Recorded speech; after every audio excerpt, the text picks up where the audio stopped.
Badan Meteorologi, Klimatologi, dan Geofisika atau BMKG menyebut sejumlah wilayah di Indonesia, terutama di seluruh Pulau Jawa, berpotensi mengalami kekeringan meteorologis pada musim kemarau. BMKG mendesak pemerintah pusat dan pemerintah daerah perlu segera mengantisipasi bencana kekeringan yang diprediksi akan berlangsung hingga September mendatang.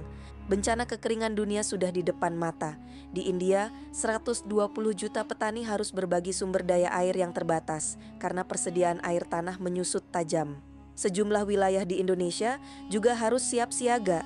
Kondisi kering kerontang seperti ini bisa saja bakal dialami. Dalam konferensi persnya Selasa siang, BMKG menyampaikan bahwa mayoritas wilayah Jawa, Bali, dan Nusa Tenggara sudah mengalami hari tanpa hujan.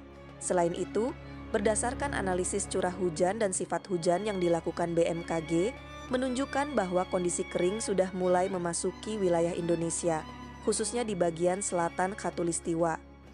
Saat ini sebagian wilayah Indonesia sudah memasuki musim kemarau, yaitu 19% dari zona musim, dan sifat hujan di zona yang telah mengalami musim kemarau ini, terutama yang berada di sebagian Jawa, Bali, Nusa Tenggara Barat, Nusa Tenggara Timur, dan sebagian dari Sulawesi Selatan, itu sifat hujannya di bawah normal atau kemaraunya lebih kering dari normalnya. BMKG menghimbau perlunya kesiapsiagaan mitigasi bencana, terutama untuk daerah dengan potensi curah hujan bulanan yang sangat rendah atau kurang dari 50 mm per bulan. BMKG turut memberikan sejumlah rekomendasi teknis untuk antisipasi dampak kekeringan sejak dini, di antaranya penerapan teknologi modifikasi cuaca untuk pengisian waduk-waduk di daerah yang berpotensi mengalami kondisi kering saat musim kemarau, dan membasahi serta menaikkan muka air tanah pada daerah yang rawan mengalami karhutla ataupun pada lahan gambut.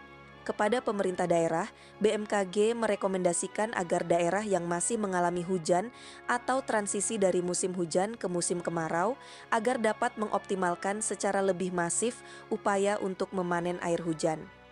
Pemanenan dapat dilakukan melalui tandon atau tampungan air, embung, kolam retensi, maupun sumur resapan.